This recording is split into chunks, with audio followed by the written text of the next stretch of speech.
Got it. Thanks. This one advances. Oh, perfect. All right. Good. So before we get started, I just want to advance the slide. No, I still don't know what I'm doing. No. Oh, there we go. Here, I'll give that to you. So before we start, I do want to take a moment to acknowledge the land where we are gathering, at least here, for those of you who are in person. We are in the traditional, ancestral, and unceded territory of the Musqueam people.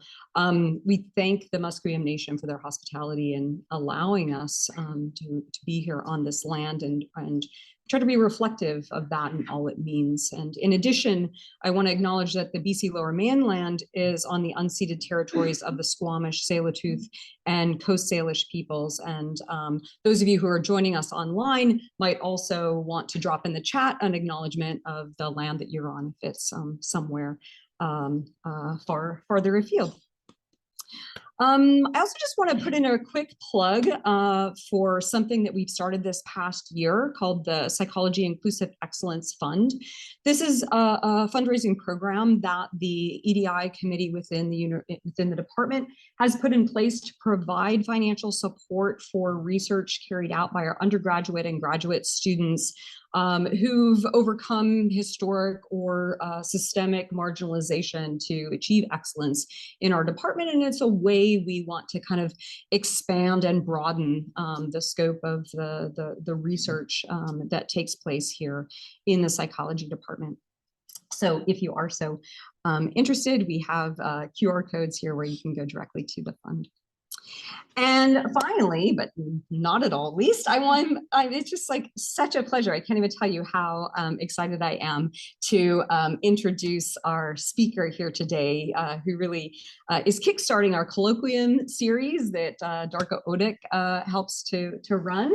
Dr. Antonya Gonzalez recently tenured at Western Washington University down the road in Bellingham. Antonya was a member of our developmental PhD program. She earned her PhD in 2019. And even though that was just like the blink of an eye, she already has about a dozen published works, and her expertise looks at the development of attitudes and stereotypes around social groups. She's published work on the malleability of social stereotypes, looking at how easy they are to, how sticky they are, how easy they are to create, but also that they're responsive to learning about information about those who are counter-stereotypic, and looks at the ways in which those stereotypes can impact even amongst young kids, the way they perceive members of other groups, the way they perceive themselves and their own futures, and even with the potential to impact performance and so forth on members or tests of like numericity and so forth. So today she's going to talk about some of her newer work looking at attributions of inequality and how that affects decision making and reasoning in kids and maybe adults. And so I'm so happy to pass it over to Antonya.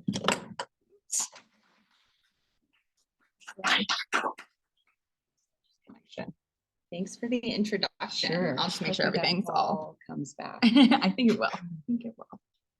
Okay. Sorry. No worries. Start your video when you have a sec. Okay. I don't know where everything just went. Hold on. Let me try just unplugging this for a second. Here we go. And we might have to go back to screen share then too.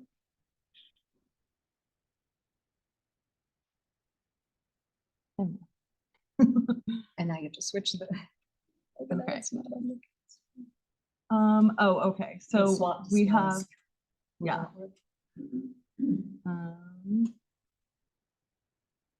Sorry, my mouse is not.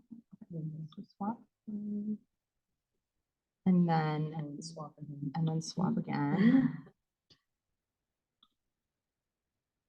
Okay. This is in progress. And then I think if I drag this into this screen and then share. Yeah, you want to turn on your camera as well. Okay.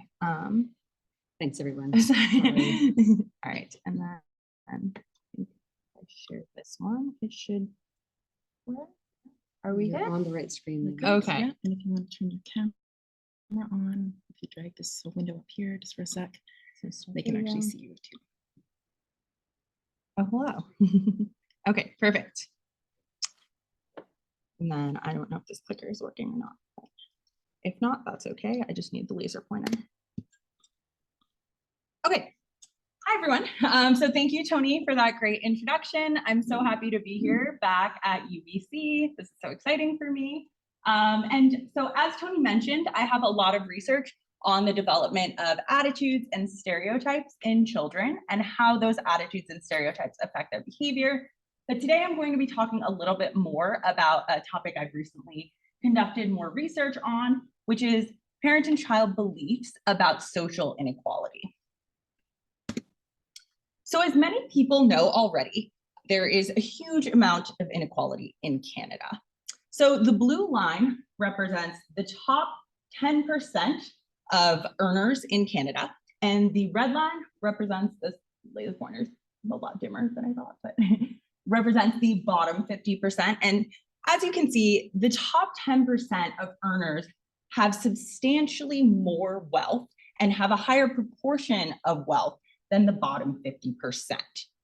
And unfortunately, this trend is increasing as economic gains by lower income individuals are not enough to catch up to the rapidly increasing wealth of high income earners. So a key way to reduce inequality is to create policies that allow for economic redistribution and provide increased resources to marginalized individuals. But there's a lot of variability in support for these policies. And so as such, many psychology researchers are trying to understand what leads people to either support or oppose policies to reduce inequality. So one psychological explanation for why people vary in their support for economic redistribution is that people have different beliefs about why inequality exists. So for example, this is Kylie Jenner, who's a well-known member of the Kardashian empire. She owns her own cosmetics company, and through this company has earned over $1 billion. So when Forbes released this article 5 years ago, there was a lot of backlash from the public because while Kylie Jenner has undoubtedly put in effort to make herself a successful entrepreneur and does deserve credit for her work, describing her as self-made is deceptive. Right? Her family, the Kardashians and the Jenners, have granted her access to wealth and resources that few people have. And this access to resources and privilege made her journey to becoming a billionaire a lot easier than your average person. So as such, describing Kylie Jenner in this way focuses on her efforts, but fails to acknowledge the external or structural determinants of her success. So importantly, this type of explanation for wealth is not unique. So many individuals will primarily attribute their success to hard work and effort. And oftentimes those who have benefited from the system or started off with wealth and privilege fail to acknowledge it. So this is another example from a funny tweet that went viral last year. So someone claimed to have interviewed a vice president at a top tech company who explained their success. They said that their success was due to a 4:30 a.m. wake up, cold showers, a gratitude journal, meditation, and then also their dad owns the tech company. So while humorous, this tweet points out how people in positions of wealth and power often focus on the more controllable aspects of their success, such as hard work and good choices, and then sometimes fail to acknowledge the more uncontrollable aspects like luck and privilege. So the issue with this discrepancy in explaining one's wealth or status is that people who believe their economic status and the economic status of others is primarily due to effort may be less likely to support economic redistribution and more likely to defend the current state of economic inequality. So this has been conceptualized in the psychology literature as the distinction between internal and external explanations for inequality. So internal explanations are when someone believes inequality is due to an individual. And so sometimes these actions are perceived as controllable. So I use a steering wheel here to represent controllability. And so examples of this would be thinking that someone's socioeconomic status is due to working hard or making good choices. In other cases, internal explanations for inequality are more uncontrollable, right? Like rolling a dice. And so an example of this would be when we think someone's success is due to their natural talent or ability. These aren't mutually exclusive, right? It's certainly possible to think that someone has natural ability and talent and also works hard to improve their skills, but it's important to acknowledge that ability isn't always a product of controllable effort. And then lastly, there are external explanations for inequality, which are usually perceived as uncontrollable.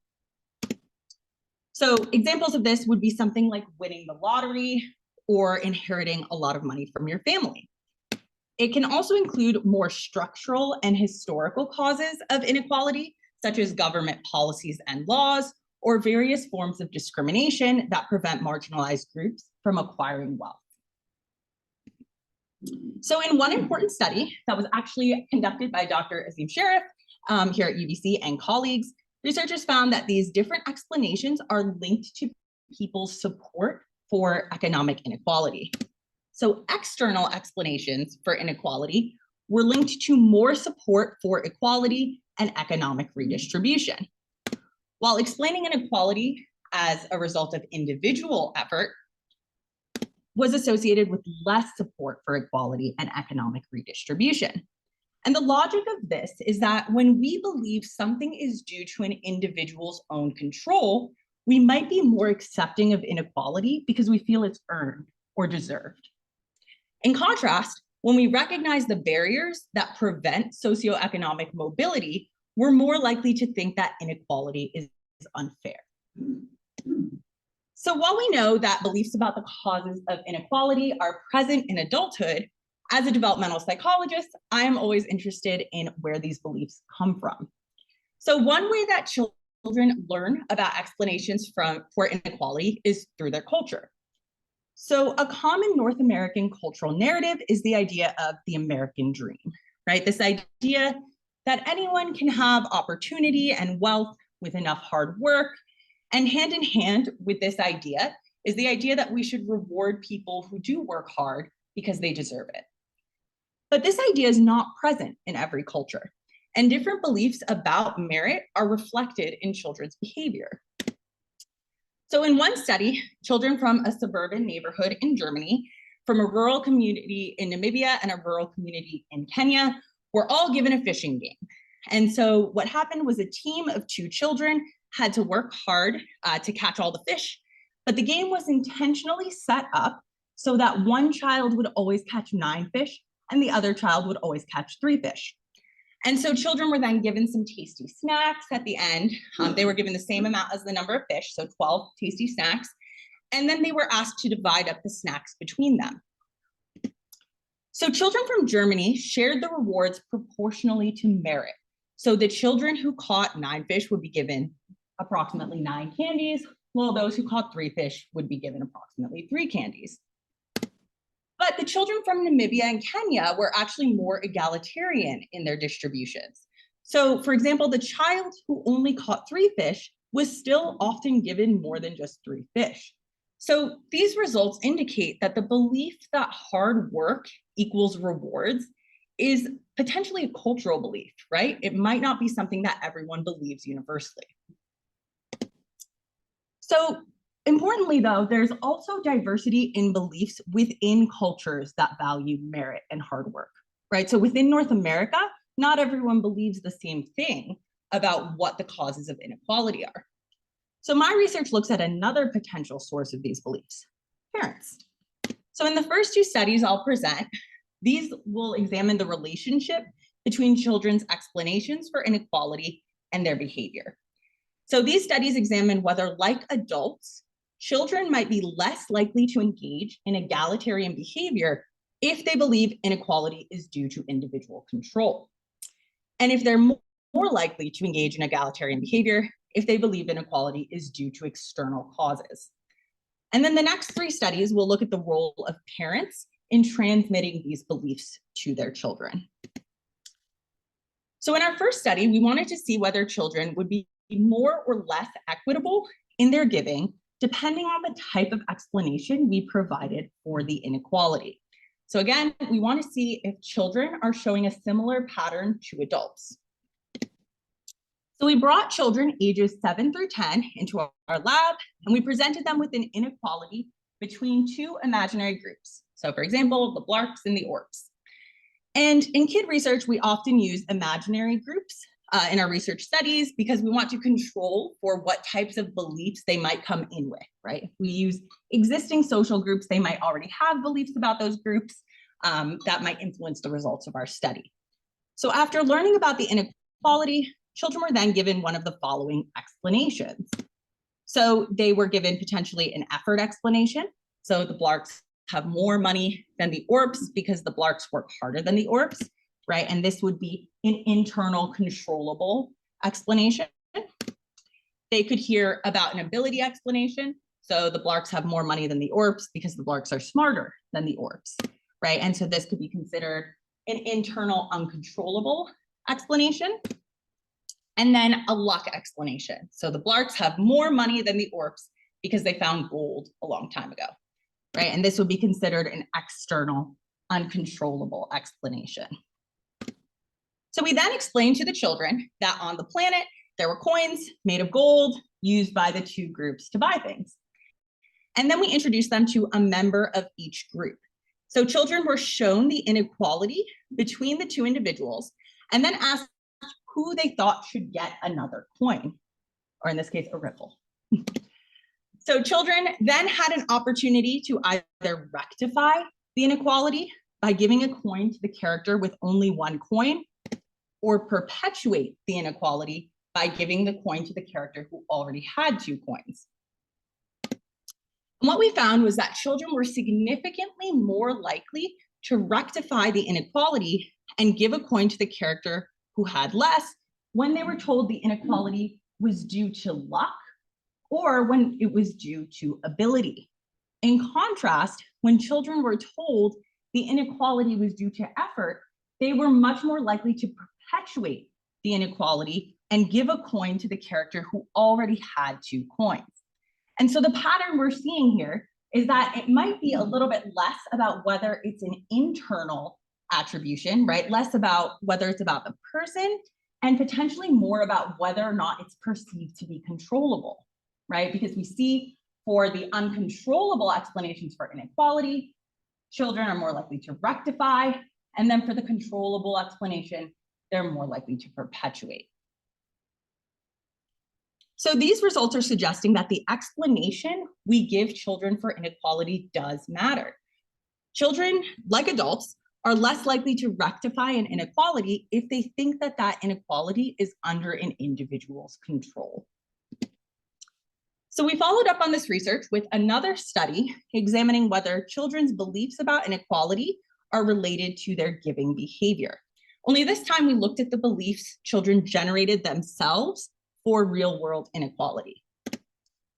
So this time we collected our data from middle schoolers, so in grades 6 through 8, a slightly older age range, and we presented them with an inequality very similar to the one we presented in study 2, in study 1, just a little bit more advanced.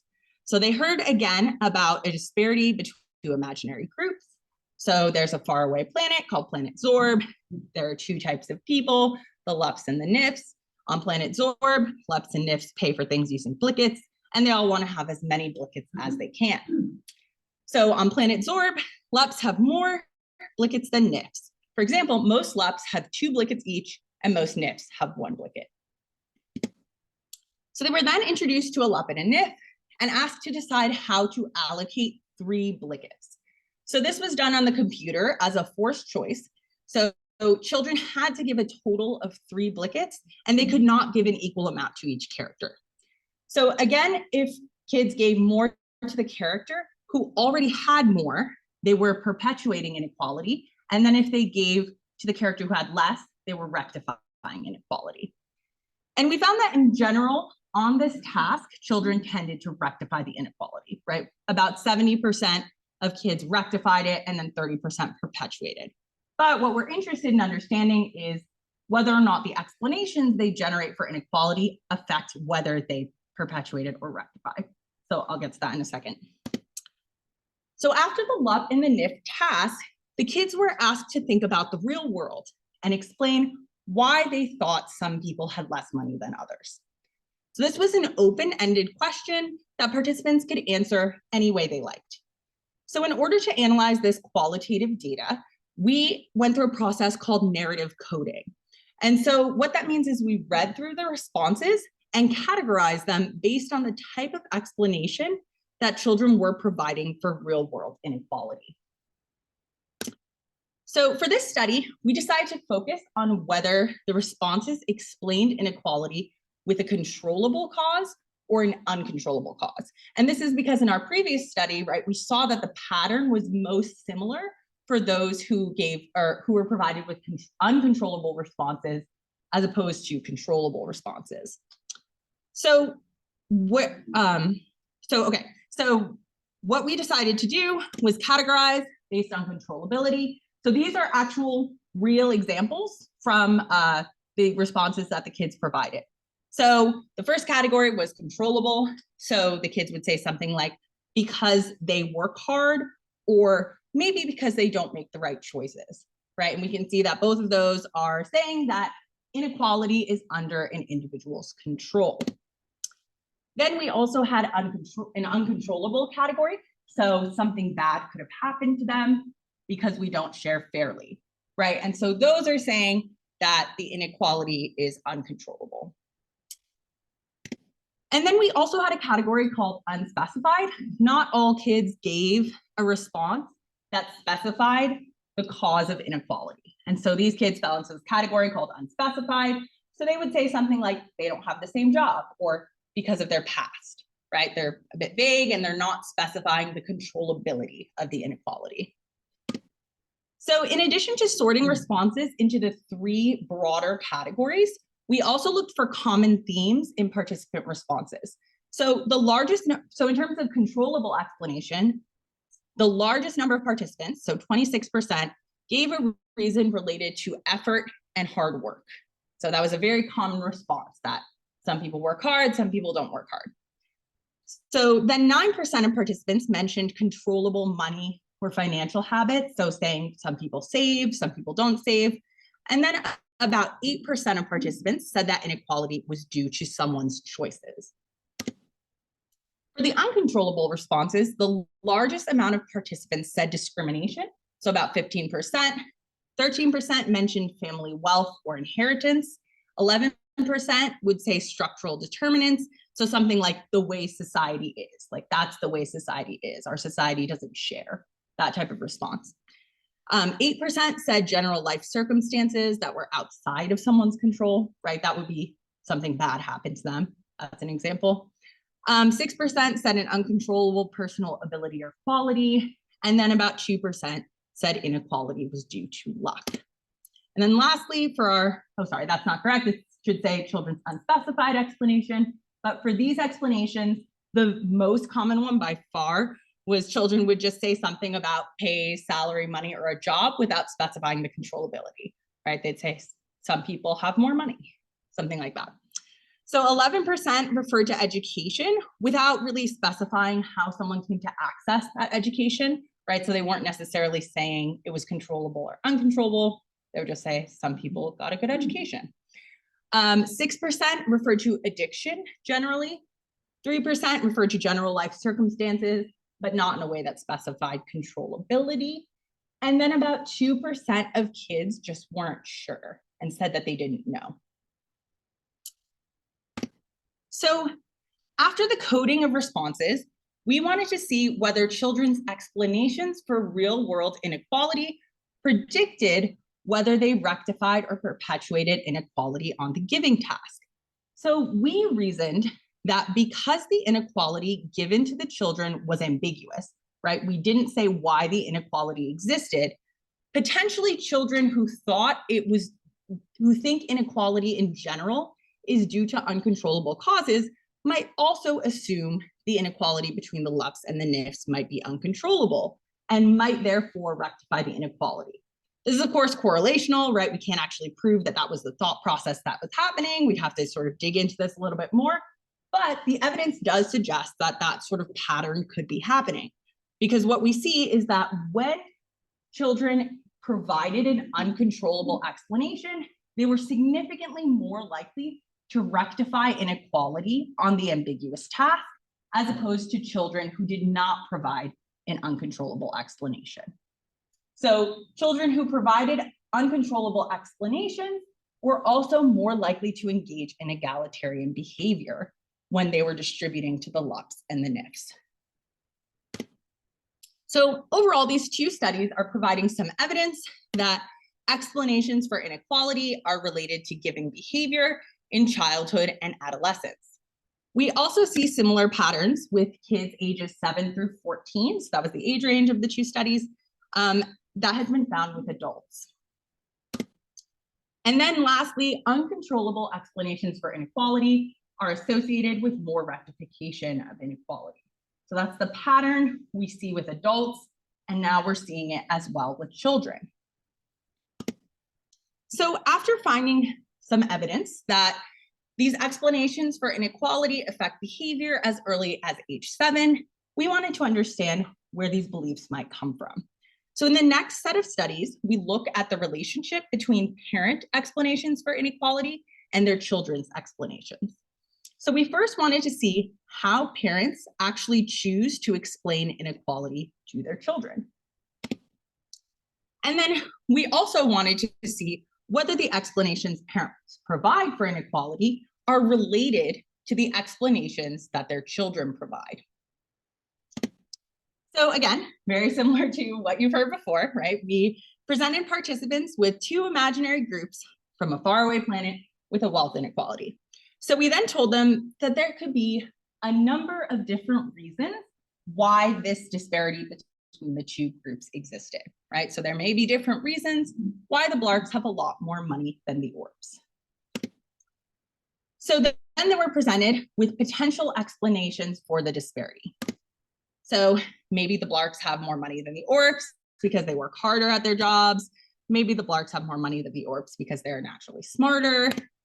And then maybe the Blarks have more money than the Orcs because they found gold a long time ago.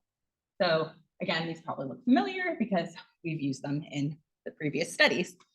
So what we did was they heard about different types of inequality. So this is an example of what they heard about sort of a wealth inequality disparity. But we also had a few different types of disparities that I won't get into a ton of detail right now, but we had one looking at sort of academic success, right? Blarks and the Orbs have differences in grades, job hierarchy, right? The Blarks are always the bosses and the Orbs are always the workers. And then looking at sort of disparities in sort of the status of jobs. So jobs considered to be high status and jobs considered to be lower status. So for every inequality, the choices were falling into one of these three categories. So the main difference between study 3 and 4, I grouped them together because the methods were nearly identical except for our wording and then who we presented this to. So in study 3, we focused on parents. And what we did was we asked parents, if you had to explain to your child why the Blarks have a lot more money than the Orcs, which of these options would you choose? So we presented just parents and we asked them to decide which of the options they would use to sort of explain this to their child, right? So thinking about almost like a story, right? If they're reading this to their child at story time, how would you choose to explain this disparity? And then in study 4, instead of looking at what parents preferred to say to their children, we wanted to know what they thought, because we thought there could potentially be a distinction there, right? It's possible that what you tell your child might not be the same thing that you believe yourself. So this study included parents and children. So what we did was we got dyads of parents and children. So it was a parent and their child, and they separately filled out this measure and decided why they thought the Blarks had a lot more money than the Orbs. So across the two studies and samples, both parents and children were generally more likely to select the effort explanation Although with parents, there was a bit of variation, right? They still significantly preferred effort, but they also sometimes would say luck. And this was the same when we presented parents with the option of what they would prefer to tell their children, and also how they actually thought, or what they actually thought the disparity was. And then for children, we see that overwhelmingly children are saying that it's due to effort, right? That it's because one group didn't work as hard as the other group. So what we did was we looked at the relationship between parent explanations and their children's explanations. And we found that parent explanations for inequality were significantly associated with their children's explanations. So for example, parents who said that the inequality was due to effort were more likely to have children who also said the inequality was due to effort. So overall, while we found that parents were preferring to explain inequality to their children with effort explanations, children and their parents also tended to think that the inequality was due to effort, especially for children more so than parents. That was really their preferred explanation. And so this is, again, a correlational study, right? We can't actually prove that parents are telling their children that this is the way the world is, but some preliminary evidence is here that parents could be transmitting these explanations to their children, right? We're seeing sort of this common belief pattern between parents and children. So what we wanted to do was we wanted to dig into this a little bit more and see how parents explain real world wealth and racial inequality to their children, right? Those last two studies, it's a hypothetical scenario and predetermined explanations. We wanted to know, what do parents actually want to say to their children about inequality? And so due to North America's history of racially discriminatory laws, policies, and practices, wealth inequality is very closely tied to the racial wealth gap, as well as broader issues of racial inequality in domains such as incarceration, education, and healthcare. So for example, the following graph represents the discrepancy in hospitalizations during the height of the COVID-19 pandemic. So 3 to 4 times as many Indigenous, Black, and Latinx Americans were hospitalized in comparison to white Americans. So this is just one example of the serious impact of racial inequality on people's lives. So in this study, we wanted to understand not just parent explanations for wealth inequality, but also their explanations for racial inequality. So parents were presented with the following statistics. These are real world statistics on the earnings of upper, middle, and low income families in the United States. So again, this research was conducted in the US, which is why I keep talking about the US. Okay, so,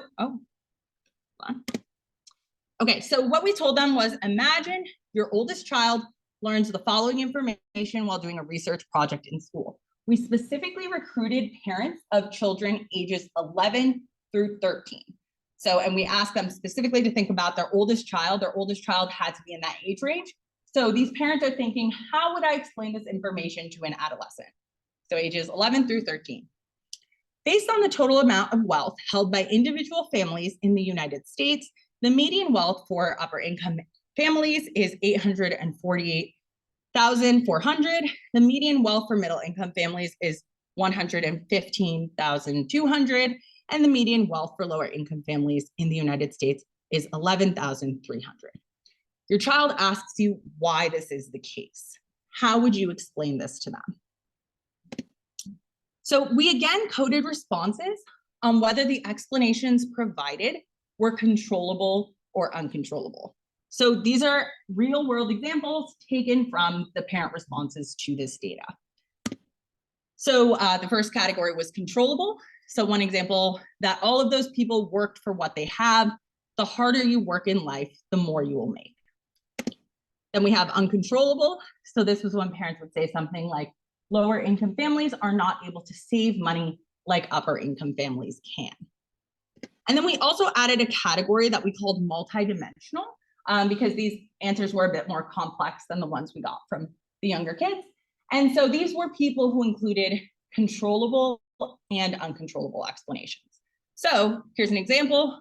lots of different reasons: inequality, privileges and opportunities for various people, work ethic, right place at right time, education, etc. Right? So we can see elements.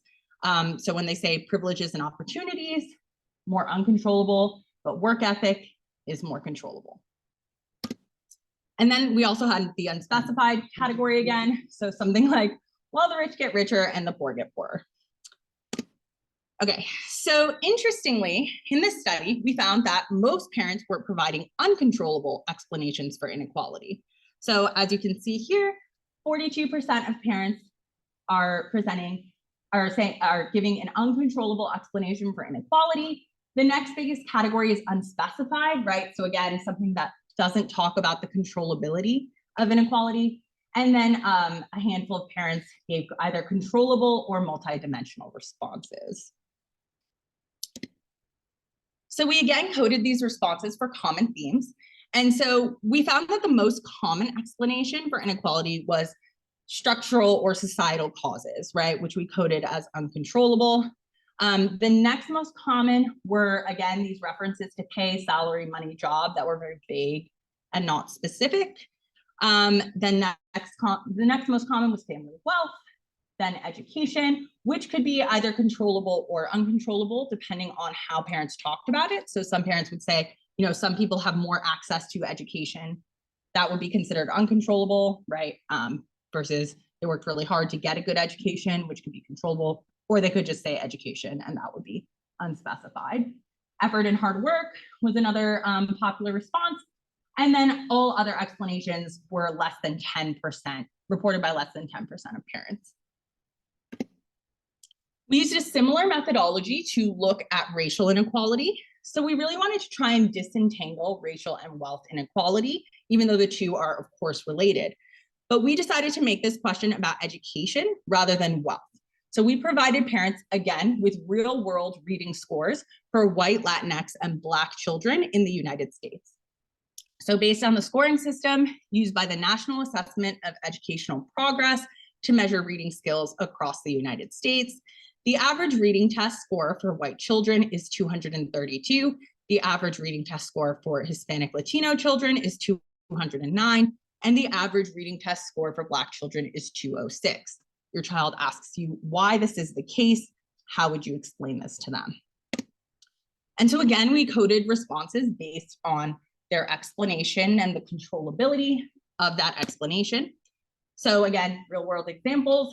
So it could be that their parents haven't gotten them into reading books, so they don't have as much practice, right? That's a controllable explanation. They're saying that it is due to the parents sort of not getting their children into reading books. We had uncontrollable explanations. So again, the same opportunities are not available to all races. Racism has played a huge role in our society, and it trickles down into education as well. So that's uncontrollable. They're acknowledging the systemic barriers. Then again, we had multidimensional. So because minorities tend to live in lower income areas, the education system is often lacking compared to those in more affluent areas, right? That part is uncontrollable. But then they go into a controllable explanation by saying, although minorities receive less quality education, they have also been shown to read less and talk less to their children. So this is multidimensional. They're using multiple explanations. Then we have unspecified. Some kids have trouble reading. And then we also had a category that we did not have in the wealth inequality explanation. And these were parents who actually denied that it was a problem at all, right? They denied this as an issue. So they would say something like, these scores are very close. It's really nothing to worry about. So for racial inequality, we actually found that most parents, again, provided uncontrollable explanations, right? So 70% of parents are providing uncontrollable explanations. And this makes a lot of sense, right? Because controllable explanations for racial inequality tend to perpetuate racial stereotypes. So it makes sense, and it's good to see that a lot of parents are providing these uncontrollable explanations. We found again that structural and societal explanations were the most common, with discrimination coming next, then references to family how this is sometimes working. Okay, family resources. Then next was parental roles or home life, right? So referring to what parents are doing, what's going on in the home. education again, and then cultural language differences, which are a bit of a paradox because while they are considered to be uncontrollable, they also are explanations that can perpetuate stereotypes. And then lastly, the other explanations we coded were all reported by less than 10% of participants. So we also explored potential differences in explanations based on social identity. And the most striking difference we found was based on political orientation. So specifically, we found substantial differences between participants who identified as very liberal and very conservative. Again, I'll note this was conducted in the United States. It's not necessarily reflective of what this pattern might look like in Canada, but we found that 7% of liberal participants used controllable attributions or explanations as compared to 34% of conservative participants, and then 57% of liberal participants used uncontrollable attributions as compared to 17% of conservative participants. So this highlights that there's a lot of variability in these beliefs, right? And some of it tends to be along political lines. And this pattern was comparable for racial inequality attributions, right? Again, we're seeing that more liberal parents are providing uncontrollable explanations as compared to conservative parents, and the more conservative parents are providing controllable explanations as compared to liberal parents. So one other thing that we decided to look at with this data was we wanted to see if there was a relationship between the wealth and racial attributions, right? Do parents provide the same type of attribution for wealth inequality as race inequality? And we found that that was the case, right? There was a strong relationship between parents' attributions or explanations for wealth inequality and for racial inequality. And parents in general tended to provide uncontrollable explanations for wealth and racial inequality. But this varied based on political orientation. There was also some variability based on other social identity groups. If anyone has questions about those, let me know. But this was kind of the main big finding that we found in terms of variability based on someone's social identity. And interestingly, these particular results kind of contrast with our earlier findings from studies 3 and 4, right, where we presented them with the LUPs and the NIFs, and we wanted to see, you know, if they thought it was due to effort, ability, or luck, and parents tended to choose effort. Here, we're definitely seeing a strong pattern that parents are talking about more uncontrollable explanations. And so we can think about this a few different ways. So of course, there are differences in the way the study was designed, right? There's sort of hypothetical, predetermined explanations.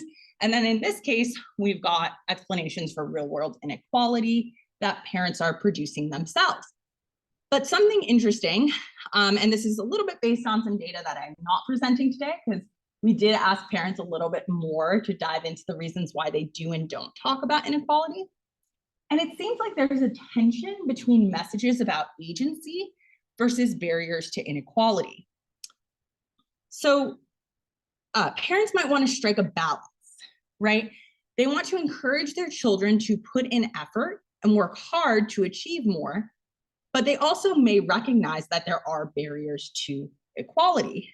But some parents might hesitate to teach their children about these barriers because they think that these barriers are discouraging their children from trying to work hard. And we saw some of results along those lines as we looked at some other qualitative data. So I think this is a really interesting thing to explore more, and kind of how parents deal with that tension between encouraging their children to work hard, but also acknowledging structural barriers for them and others. So in ongoing research, we're examining some live parent-child conversations. So where we have parents and children in the same room and we record their conversations as they discuss statistics similar to the ones I presented here. And so far we're finding that, you know, there's in a complex conversation, there tends to be lots of multidimensional responses, right? Parents giving controllable and uncontrollable explanations. And then we also see that children are taking an active role in these conversations. So some kids are, you know, sort of accepting or accommodating what their parents are saying. And then others are actually demonstrating some resistance based on their own knowledge. So providing parents with information that the parents might not have. So it's important to realize that this isn't just a sort of a one-directional relationship. Kids are playing an active role in these conversations and this socialization. So my hope is that in future research, we can find a way to scaffold parent-child conversations about inequality. A lot of parents were saying, I don't know how to talk to my kids about this. I don't know what's going to hurt. I don't know what's going to help.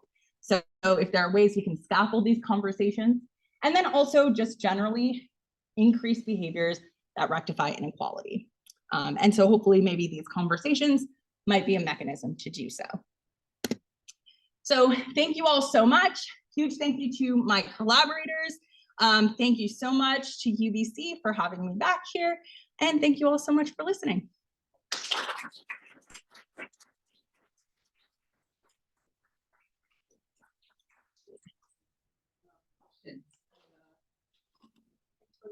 Probably have to repeat the question back just for the Gotcha. Yeah. Yes. Yeah, a great talk. Thanks so much. Thank you.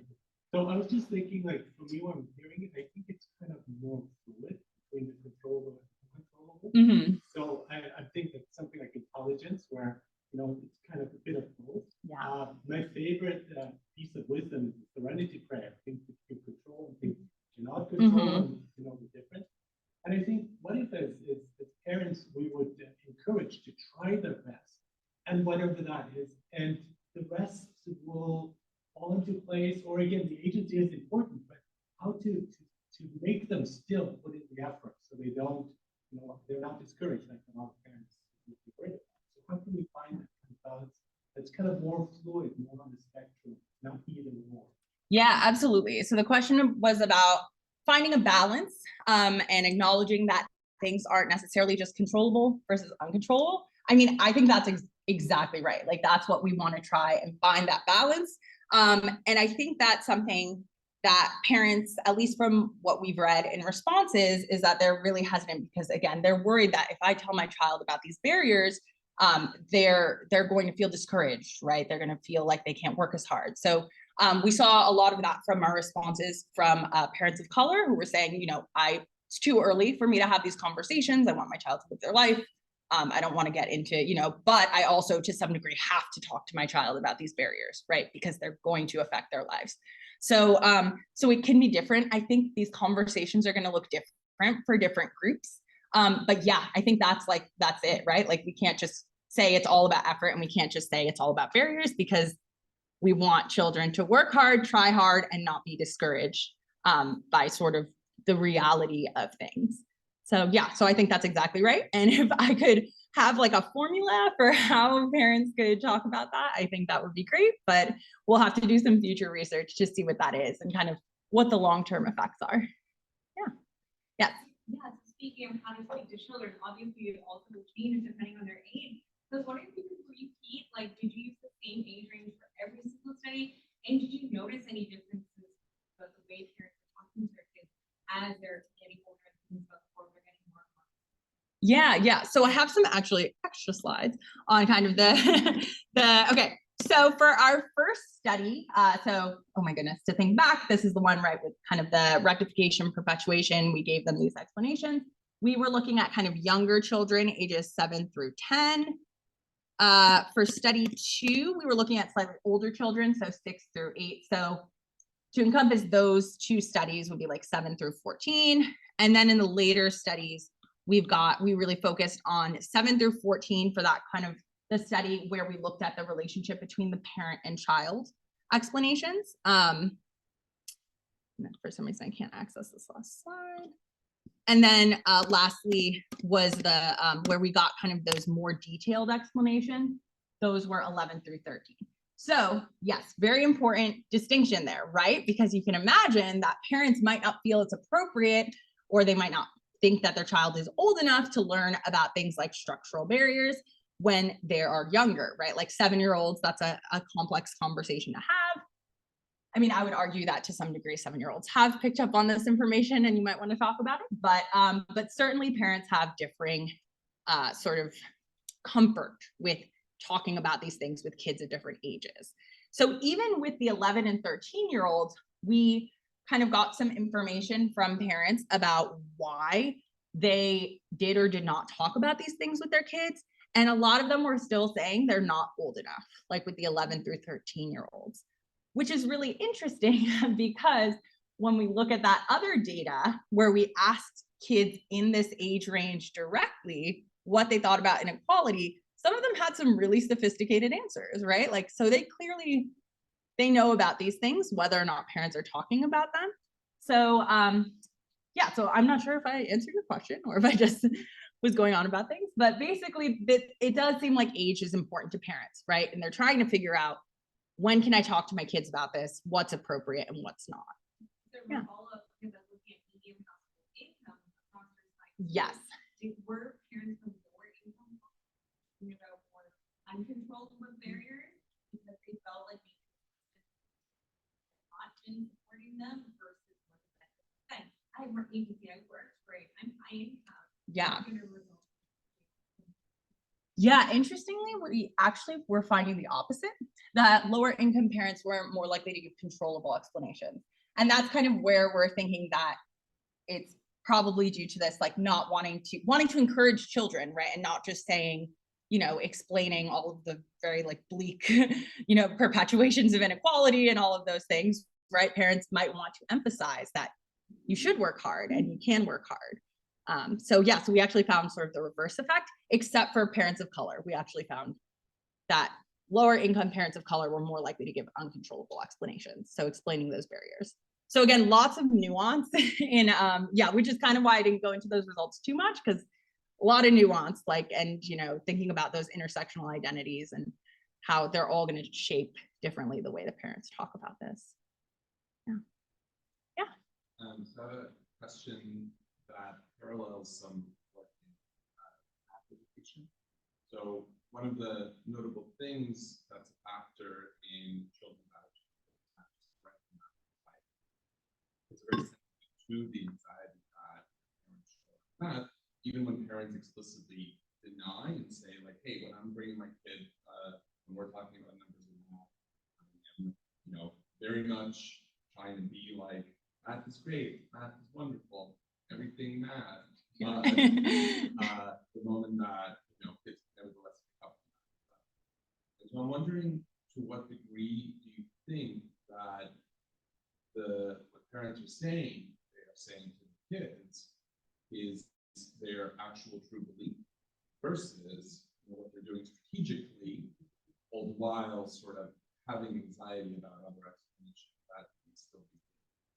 Yeah, that's such a great question. I just realized I forgot to repeat the other question, but this one's about, you know, there's literature in math anxiety, or about math anxiety showing that parents, even if they're trying really hard to explain math and not be anxious about it, that can still sort of peek through. Yeah, so I think that there's certainly evidence that parents' sort of nonverbal behavior and bias still influences children even when they're saying something different. So I would suspect that that would definitely be the case here as well.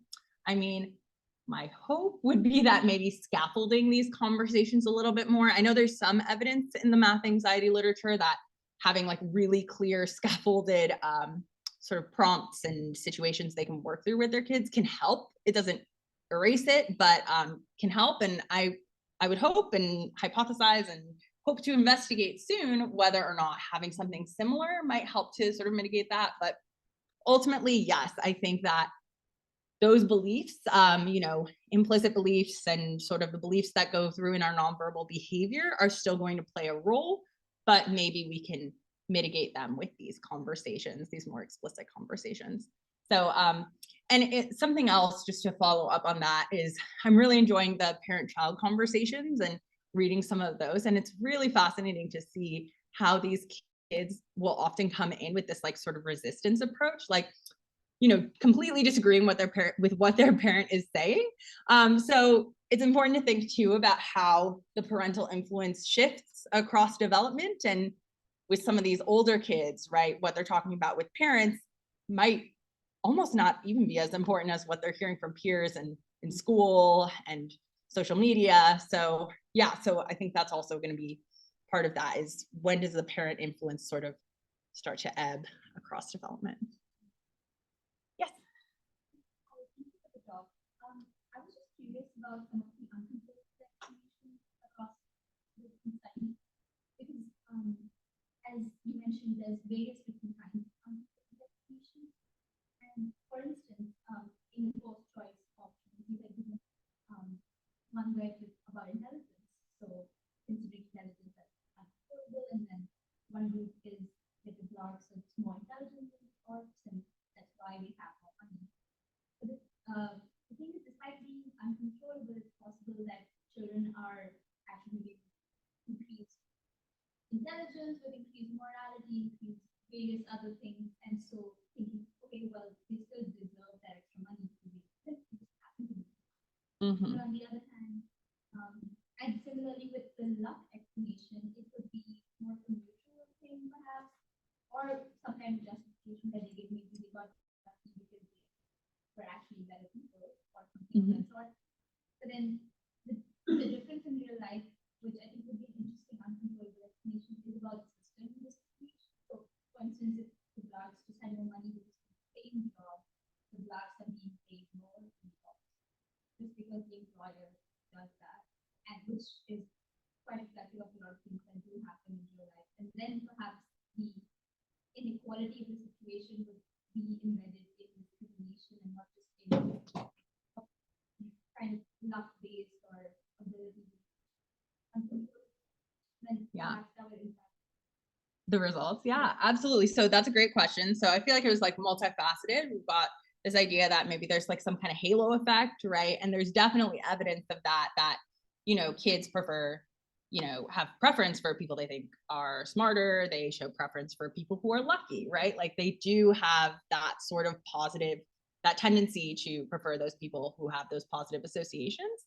And I think the most, for us, when we did that study, we actually weren't quite sure how the ability condition would play out. We weren't sure. We thought maybe some kids will think ability is controllable, right? And so the pattern of results was actually somewhat surprising to us to see that kids were thinking of ability very much as uncontrollable, right? Because we're seeing almost the same pattern of results as the left. But to answer the second part of your question, right, about what if you did something that was more about systemic discrimination, you know, which kind of models off of like real world situations. And I think that's a great question. There's actually some research that has been done using really similar paradigms.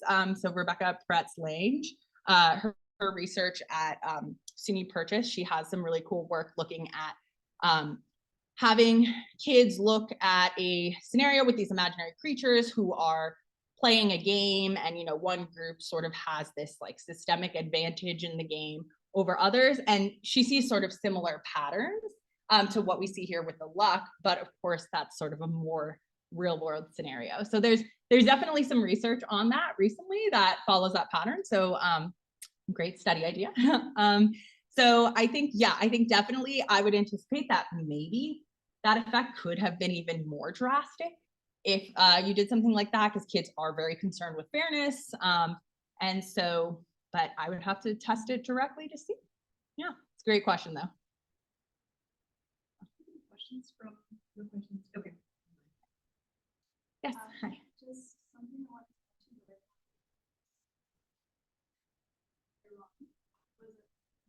results about parents having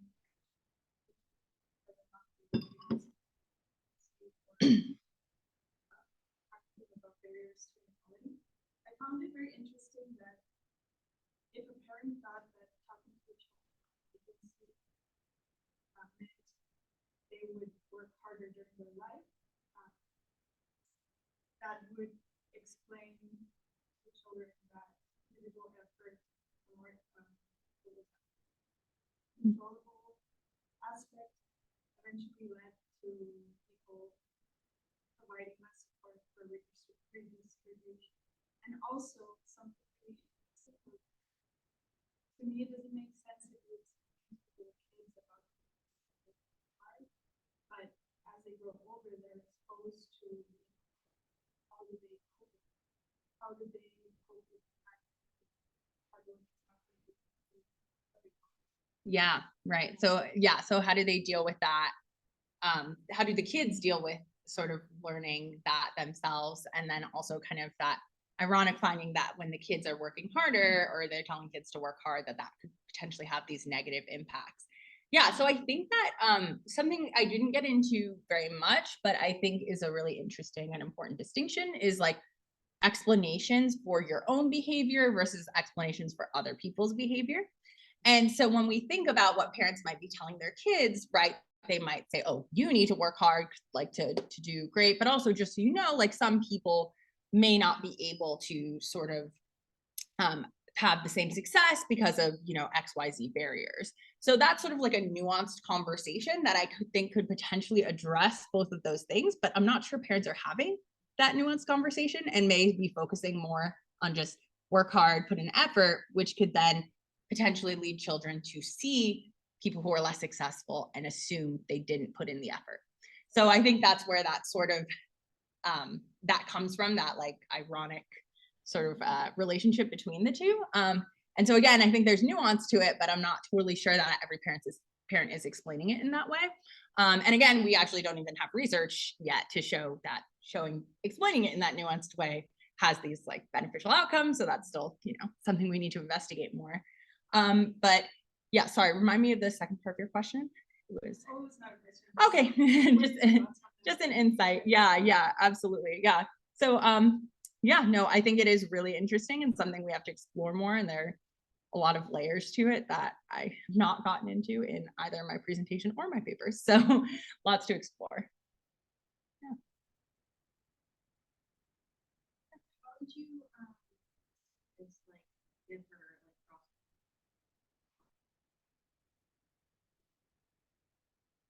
Yeah, I mean, I think it would be really awesome based on some of those studies that, or the fishing game study that I presented earlier. I would suspect that this might look really different cross-culturally, right? If we were to take that sort of early, let me see if I can get to the slide. If we were to take this early study here and do it cross-culturally, would we still see that pattern for the effort condition where kids are more likely to perpetuate inequality?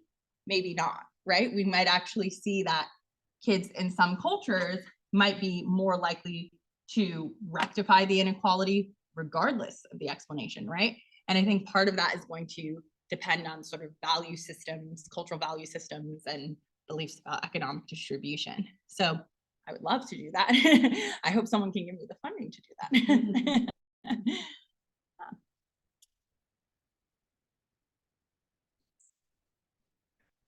Right. Well, thank you so much. Yeah, thank you all.